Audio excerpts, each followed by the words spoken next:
आज हम शुरू करने जा रहे हैं पार्ट 6 शिष्टाचार। शेखर एक होशियार लड़का था। शेखर क्या था? एक होशियार लड़का था, परंतु उसमें एक बुराई थी कि वह कहीं भी शैतानी करने लगता था। उसके अंदर एक ही वैसी तो बुराई थी, वो थी कि वो कहीं भी शैतानी करने लग जाता था।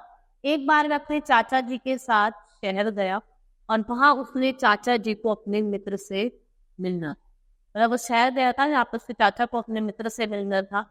चाचा जी के मित्र के घर पहुंचते ही शेखर शैतानी करने लगा। सबसे पहले तो वह एक सोफे पर जूते पहन कर ही चढ़ गया। सबसे पहले उसने क्या किया, जैसे उसके चाचा अपने मित्र के घर गए तो उस सोफे पर ही जूते पहनकर चढ़ गया।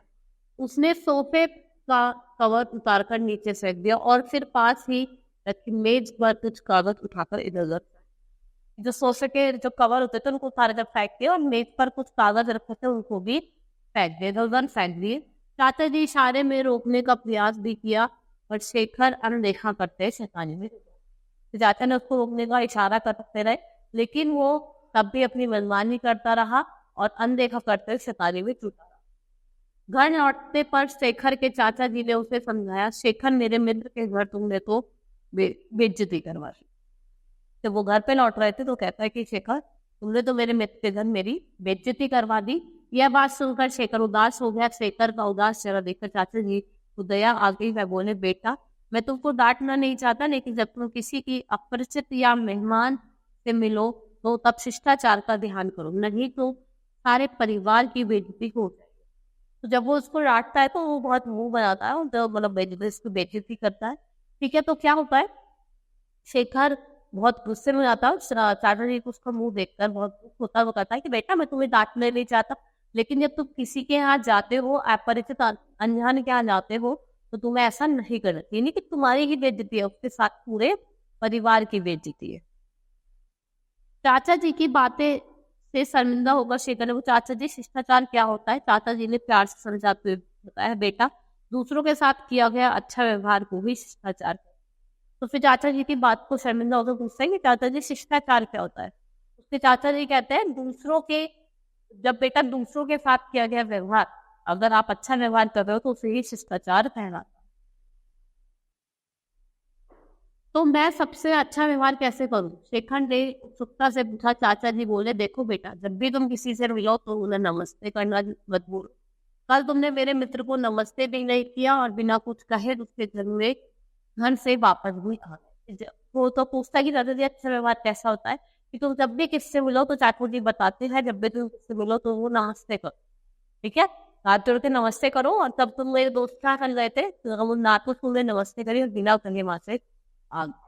शेखर को जब अपनी गलती का एहसास हो रहा था, चाचा जी ने आगे बताया, बातचीत करते समय भी हमें बहुत सी बातों का ध्यान रखना चाहिए। यदि कोई तुमसे कुछ दे तो उसे धन्यवाद करना चाहिए। वो कहता है कि बातचीत के समय और भी कुछ बात से ध्यान रखना चाहिए कि अगर कोई तुमसे कुछ बोल रहा है या कह रहा है या दे रहा है तो आपको धन्यवाद करना है। कभी भी कोई ऐसी बात नहीं कहनी चाहिए जो दूसरे को बुरी लगे। हमेशा अच्छी तरह सोच विचार कर ही बोलो, कि किसी से कुछ भी ऐसी बात ना कहो जो उससे अच्छी ना लगे, बुरी लगे। सबसे आपको क्या करना है, केवल सोच समझ के बोलना है और अपनी बात मत कहो बल्कि दूसरे की बात। ये नहीं कि सिर्फ आपकी अपनी बात कहनी है, दूसरे की बात भी सुननी है। दूसरों से उनकी निजी बातें पूछो, दूसरों से के दुख में सहानुभूति प्रकट करो। अगर जरा सी भी गलती हो जाए तो माफी मांगना मत भूलो। ठीक है, दूसरे की भी सुनो, दूसरे की बात का अपनी बात सुनो। ठीक है, इसकी सहानुभूति प्रकट करो और अगर कुछ जरा सी भी गलती हो जाए तो माफी मांग लीजिए। और चाचा जी हमारे यहाँ कोई मेहमान आए तो शेखर ने पूछा, अगर तुम्हारे यहाँ अतिथि आए तो फिर खुशी से मुस्कुराते उनका स्वागत करो, उन्हें उचित स्थान पर लेके जाओ, उनकी अच्छी तरह से सेवा सत्कार करो। ठीक है, अतिथि के साथ खाना खाते समय हमेशा बात का ध्यान रखो, पहले अतिथि को भोजन दो। तो आपके घर मेहमान आए फिर उसको भोजन दो, बाद में आप खुद खाओ। जब भी तुम दूसरों के यहाँ जाओ, सबसे पहले दरवाजे पर एक घंटी बजाओ और घर के लोगों द्वारा अंदर बुलाने पर ही प्रवेश करो। ठीक है, घंटी बजाने जब आपको अंदर बुलाते तो ही जाओ। वहां कोई भी ऐसा कार्य मत करो जो दूसरे को बुरा लगे। वहां का कोई भी सामान कभी मत छोड़ो और यदि कोई सामान देखना भी चाहो तो घर के मालिक को विनम्र पूर्वक अनुमति, पहले जिसका वो सामान है उससे क्या लो, अनुमति। हाँ चाचा जी, ये सारी बातें मैं हमेशा ध्यान रखूंगा। क्या शिष्टाचार से जुड़ी और भी बातें हैं? शेखर ने कहता है कि हाँ हाँ मैं सारी बातें ध्यान रखूंगा, अगर कोई और भी बातें हैं शिष्टाचार से जुड़ी तो मुझे बता। चाचा जी बोले हाँ कुछ और भी बातें हैं जिनका हमें ध्यान रखना चाहिए, जैसे अगर कभी तुम्हें मंदिर, मस्जिद, गुरुद्वारा, गिरजाघर और धार्मिक स्थानों पर जाना पड़े तो वहाँ के नियमों का पालन करना चाहिए। ठीक है, वहाँ पे जो नियम रखे हैं उनका पालन करें। सभी धार्मिक स्थानों के नियमों को पालन कर हम उन धर्मों के प्रति आदर व्यक्त करें। हमेशा ध्यान रखना कि किसी भी धार्मिक भावना को ठेस ना पहुंचाए, कोई भी धार्मिक भावना को ठेस नहीं पहुंचानी है। राष्ट्रीय पर्वों के बारे में तुम्हें जानते ही हो, इस पर्वों को मनाने के नियम होते हैं जिनका पालन करना अनिवार्य है। जब भी राष्ट्रीय गान गाया जाए तो आपको सावधान की मुद्रा में खड़ा होना है। ठीक है, मुद्रा में खड़ा होना है।